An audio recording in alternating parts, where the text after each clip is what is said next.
Sergio Ramos to Inter Miami. പുതിയൊരു updation വന്നതാണ്. അതായത് സെർജിയോ റാമോസ് ഇന്റർ മയാമിയിലേക്ക് ചേക്കേറിയേക്കാം എന്നുള്ള റിപ്പോർട്ടുകൾ.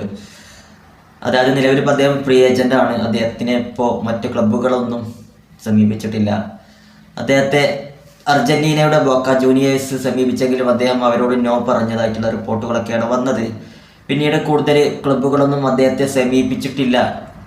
ഇപ്പോൾ അദ്ദേഹം ഫ്രീ ഏജന്റായി നിൽക്കുന്ന ഈ ഒരു സാഹചര്യത്തിൽ അദ്ദേഹം ഇന്റർ മയാമിയിലേക്ക് ചേക്കേറിയേക്കാം. ഇന്റർ മയാമിക്ക് അദ്ദേഹത്തോട് താല്പര്യമുണ്ട് എന്നുള്ള റിപ്പോർട്ടുകളൊക്കെയാണ് ഇപ്പോൾ പുറത്തു വരുന്നത്.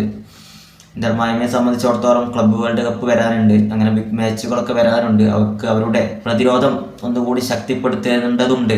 അപ്പോൾ സെർജിയോ റാമോസിനെ പോലുള്ള താരം ഇപ്പോൾ അവരുടെ അവൈലബിൾ ആകുന്നത് അവരുടെ ടീമിനെ സംബന്ധിച്ചിടത്തോളം, ലയണൽ മെസ്സിയുടെ ടീമിനെ സംബന്ധിച്ചിടത്തോളം ഏറ്റവും മികച്ച ഒരു തീരുമാനമായിരിക്കാം റാമോസിനെ അവിടെ സൈൻ ചെയ്യുന്നത്. നമുക്കറിയാം, ലയണൽ മെസ്സിയും റാമോസും PSG ഒരുമിച്ച് കളിച്ചതാണ്. ആ ഒരു എക്സ്പീരിയൻസ് ഉണ്ട്. അതുപോലെ തന്നെ ഇന്റർ മയാമിയിലേക്ക് പോകാൻ സെർജിയോ റാമോസിനും താല്പര്യമുണ്ട് എന്നുള്ള റിപ്പോർട്ടുകളൊക്കെയാണ് വരുന്നത്. ഓൾറെഡി ലൂയിസ് സുവാരസ് അവിടെ ഉണ്ട്, ബസ്കറ്റ്സ് അവിടെ ഉണ്ട്, ലയണൽ മെസ്സി അവിടെ ഉണ്ട്, അങ്ങനെ പരിശീലകനായിട്ട് മസ്കരാനോ അവിടെ ഉണ്ട്.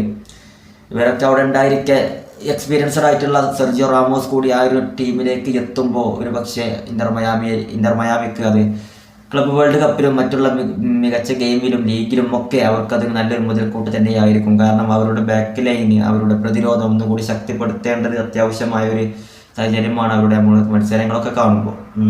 ലയണൽ മെസ്സി, അതുപോലെ മറ്റൊരു അപ്ഡേഷനാണ് നെയ്മർ ജൂനിയർ ഇന്റർ മയാമിയിലേക്ക് ചേക്കേറിയേക്കാം എന്നുള്ള റിപ്പോർട്ടുകൾ കുറച്ച് മുന്നേ വന്നിട്ടുണ്ടായിരുന്നു. കാരണം അൽ ഹിലാലിൽ നെയ്മർ ജൂനിയർ അദ്ദേഹത്തിന്റെ ഒരു സ്റ്റാറ്റസ് വെച്ച് നോക്കുമ്പോൾ അൽ ഹിലാലിൽ അദ്ദേഹത്തെ സൗദി പ്രോ ലീഗിൽ രജിസ്റ്റർ ചെയ്തിട്ടില്ല എന്നുള്ള റിപ്പോർട്ടുകൾ വന്ന സമയത്ത് ഇന്റർ മയാമിയിലേക്ക് നെയ്മർ ജൂനിയറെ എത്തിച്ചേക്കും എന്നുള്ള റിപ്പോർട്ടുകൾ വന്നിട്ടുണ്ടായിരുന്നു. നെയ്മറെ ടീമിലെത്തിക്കാനുള്ള ഒരു അവസരം കിട്ടിയാൽ അത് നിഷേധിക്കില്ല എന്നുള്ള ഒരു സംസാരവും ഇന്റർ മയാമിയുടെ ഓണർമാരുടെ ഭാഗത്തു നിന്നുണ്ടായിട്ടുണ്ട്. അതുപോലെ തന്നെ ലയണൽ മെസ്സിക്കും നെയ്മറെ എത്തിക്കാനുള്ള താല്പര്യമുണ്ട് എന്നാണ് റിപ്പോർട്ടുകളൊക്കെ വരുന്നത്. ഓക്കെ, നെയ്മർ ജൂനിയർ അവിടെ എത്തുമ്പോൾ എന്നുള്ള കാര്യങ്ങളൊന്നും കൺഫേം ആയിട്ടില്ല. അൽ ഹിലാലിൽ തുടരണം, അൽ ഹിലാലിന് വേണ്ടിയിട്ട് എന്തെങ്കിലുമൊക്കെ 2025 നേടണം എന്നുള്ള കാര്യങ്ങളൊക്കെ ഓൾറെഡി നെയ്മർ ജൂനിയർ പറഞ്ഞു കഴിഞ്ഞു. ഇപ്പോൾ ഇത് ഇന്റർ മയാമിയിലേക്ക് സെർജിയോ റാമോസിന് ഓഫർ ഉണ്ട്.